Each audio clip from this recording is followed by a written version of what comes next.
আসসালামু আলাইকুম, welcome back to my channel. কেমন আছেন সবাই? আশা করি ভালো আছেন। আলহামদুলিল্লাহ, আমিও ভালো আছি। আজকে আপনাদের সাথে ইয়ামি ইয়ামি একটি রেসিপি শেয়ার করব।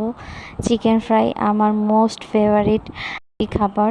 তো এখানে আমি টক দই নিয়ে নিয়েছি 3 টেবিল চামচ। তারপর পরিমাণ মতো স্বাদ মতো লবণ দিয়ে দিচ্ছি। তারপর বেশ কিছু শুকনো মরিচের গুঁড়ো দিয়ে দিচ্ছি এখানে আমি ফিশ সস অবশ্যই দিতে হবে। ফিশ সস না হলে একদমই চিকেন ফ্রাই ভালো লাগবে না। তারপরে এখানে আমি সয়া সস দিয়ে দিচ্ছি। যেহেতু সয়া সসে অনেক লবণ থাকে, সেহেতু লবণটা একটু বুঝে শুনে দিতে হবে। তো এখানে আমি 2টা মুরগি নিয়ে নিয়েছি। 2টা মুরগির আমি যে মেন পিসগুলো সেগুলো নিয়ে নিয়েছি। এখানে বড় চামচের 1 চামচ আমি টমেটো সস নিয়েছি। নিয়ে ভালো করে এটাকে মাখিয়ে দিব। তারপর এখানে আমি দিয়ে দিচ্ছি, মশলাটা দিয়ে দিচ্ছি, চিকেন ফ্রাইয়ের যে মশলাটা। আমি রেডি মিক্স ব্যবহার করছি আজকে, একটু তাড়াহুড়া, সেই জন্য রেডি মিক্স মশলা দিয়ে আজকে আপনাদেরকে বানিয়ে দেখাবো। তো আমি এগুলোকে সবগুলোকে হাত দিয়ে ভালো করে মেখে নিচ্ছি, যাতে কোনো লাম্পস না থাকে। তো সবগুলো মেখে নেওয়ার পরে আমি এখানে এক এক করে চিকেনগুলোকে দিয়ে দিচ্ছি। আমি একদম ডিপ করে কাট করে নিয়েছি। আপনারাও এভাবে আমি যেভাবে কেটেছি ডিপ করে কাট করে নেবেন।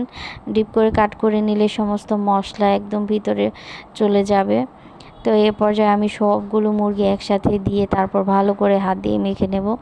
মেখে নিয়ে আমি নর্মাল টেম্পারেচারে 3 থেকে 4 ঘন্টা রেখে দিব। রেখে দেওয়ার পরে আমি এটাকে আমি ফ্রোজেন করব। ফ্রোজেন করে আমি ডিপ ফ্রিজে রেখে দিব।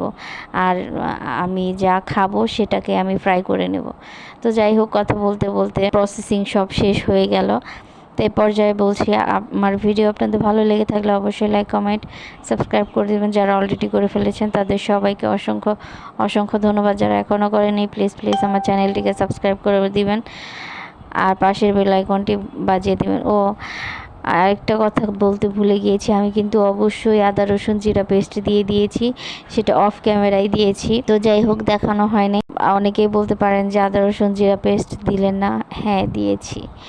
তো এই তো কথা বলতে বলতে আমি পিসগুলো ভেজে নিয়েছি। আমি জাস্ট 2টাই ভেজে আপনাদেরকে সার্ভ করে দেখিয়ে দিচ্ছি কেমন হয়েছে। একদমই এত অসাধারণ একটি মজা ছিল। তো আমি এভাবে ফ্রাই করে নিয়েছি। পরবর্তীতে আপনাদেরকে দেখিয়ে দিব আমি কিভাবে কোট করে তারপরে ফ্রাই করি, একদম কেএফসির মতো আমি বানিয়ে দেখাবো। তো সবাই ভালো থাকবেন, সুস্থ থাকবেন। পরবর্তী ভিডিও দেখার আমন্ত্রণ জানিয়ে আজকের মতো এখানেই বিদায় নিচ্ছি। আসসালামু আলাইকুম।